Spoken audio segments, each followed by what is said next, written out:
शक्तिहीन होना एक दुखद अनुभव है। हर किसी को अपने जीवन में कभी न कभी इस भावना का अनुभव होगा। यदि आप अपने जीवन में नियंत्रण चाहते हैं तो आपको पहले शक्ति हासिल करने की आवश्यकता है।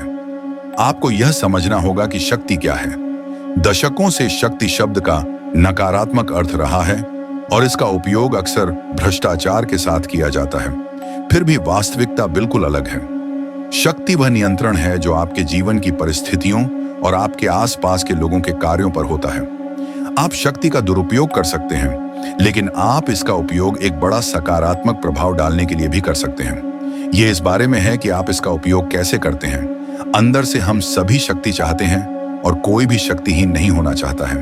हर कोई चिकारे की बजाय एक भयंकर रेखा बनना पसंद करेगा। चिकारा कई जानवरों का शिकार है और उसे हर समय भागने के लिए तैयार रहना पड़ता है। जीवित रहें, शेर शिकार नहीं है, क्योंकि वह मानव दुनिया में कितना शक्तिशाली है। जिन लोगों के पास कोई शक्ति नहीं है, उन्हें किसी और अधिक शक्तिशाली व्यक्ति द्वारा खेला जाता है। अब आप अधिक शक्तिशाली कैसे बने? इस वीडियो में हम 7 रणनीतियों पर चर्चा करेंगे। शक्ति प्राप्त करें।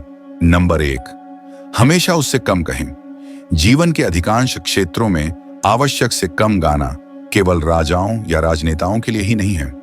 जब तक कि आप जितना अधिक गहरा और रहस्यमयी रूप से नहीं कहते, शक्तिशाली लोग कम कहकर प्रभावित और डराते हैं। जितना अधिक आप कहते हैं, उतनी ही अधिक संभावना होती है कि आप कहना समाप्त कर देंगे। कुछ मूर्खतापूर्ण बात यह है कि आपके द्वारा बोले गए शब्द तीर की तरह हैं, जो एक बार निकल जाते हैं तो फिर कभी वापस नहीं आते। इसलिए अपने शब्दों को चुनें और उन्हें अपने नियंत्रण में रखें। अधिक बोलने के बजाय आपको अधिक सुनना चाहिए। जितनी देर आप सुनेंगे, उतने ही अधिक लोग उनके होंठों को हिलाएंगे। उनके होंठों को हिलाएं, आप उनके असली इरादों को समझ सकते हैं। नंबर 2, दुखी और बदकिस्मत लोगों से बचें जो लगातार दुखी रहते हैं। वे संक्रमण की तरह दुख फैलाते हैं और वे आपको इसमें डुबो देंगे।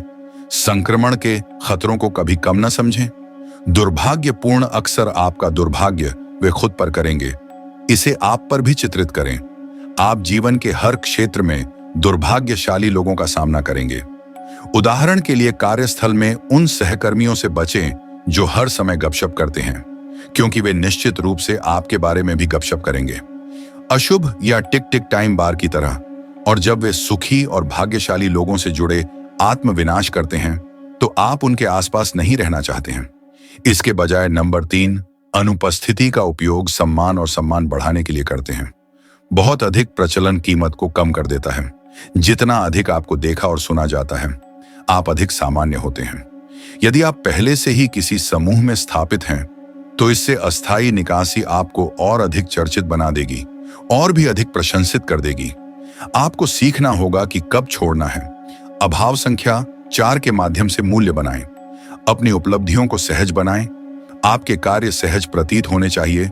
स्वाभाविक और सहजता से क्रियान्वित या अभ्यास में आने वाली कड़ी मेहनत।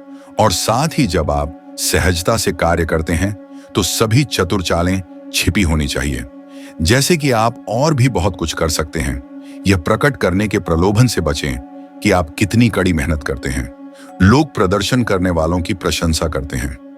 असंभव प्रतीत होने वाले कार्य, विशेषकर जब वे इसे आसान बनाते हैं। नंबर 5, समय की कला में निपुण कभी भी जल्दबाजी न करें। जल्दबाजी करने से ऐसा लगेगा कि आप में आत्मनियंत्रण की कमी है। हमेशा धैर्यवान दिखें, जैसे कि आप जानते हैं कि सब कुछ आएगा। अंततः आप समय के विद्यार्थी बन जाते हैं।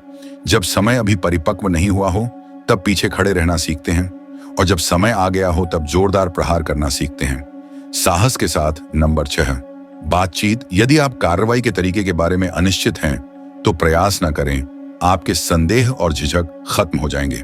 आपके निष्पादन को प्रभावित करते हैं। डरपोक होना खतरनाक है। साहस के साथ प्रवेश करना बेहतर है। साहस पूर्वक कार्य करना हमेशा बेहतर होता है। किसी भी गलती के लिए या अधिक कार्य करने से आसानी से क्षतिपूर्ति की जा सकती है। निडर कुछ जन्मजात साहसी होते हैं। यह एक आदत है जिसे विकसित करने की आवश्यकता है। इसका अभ्यास किया जाना चाहिए। इसी प्रकार डरपोकपन भी एक सीखा हुआ गुण है। यदि आप खुद को डरपोक व्यवहार करते हुए पाते हैं, तो आपको इसे जड़ से उखाड़ फेंकना चाहिए और इसके स्थान पर साहसपूर्ण कार्य करने चाहिए। इसके बजाय हर कोई बोल्ड की प्रशंसा करता है और किसी को भी सिद्धांत संख्या 7 की परवाह नहीं है। अपने दुश्मनों को पूरी तरह से कुचल दें। आपके दुश्मन आपकी बुराई करना चाहते हैं। वे आपको खत्म करने के अलावा और कुछ नहीं चाहते हैं। यदि उनके साथ अपने संघर्ष में आप दया से आधा रुक जाते हैं या आशा करते हैं कि आप उन्हें और अधिक दृढ़ और अधिक शर्मिंदा कर देते हैं और वे किसी दिन बदला लेंगे, तो कोई दया न करे, उन्हें कुचल दें। अपने दुश्मनों को लक्ष्य के लिए कोई विकल्प नहीं होने दें। शक्ति का अर्थ है अपने शत्रुओं को पूरी तरह से नियंत्रित करना ताकि वे अपनी इच्छा का पालन करें। आप आधे रास्ते तक जाने का जोखिम नहीं उठा सकते। यदि आप जीवन में आगे बढ़ना चाहते हैं तो अगली बार तक लाइक और सब्सक्राइब बटन दबाकर कुछ प्यार दिखाना न भूलें।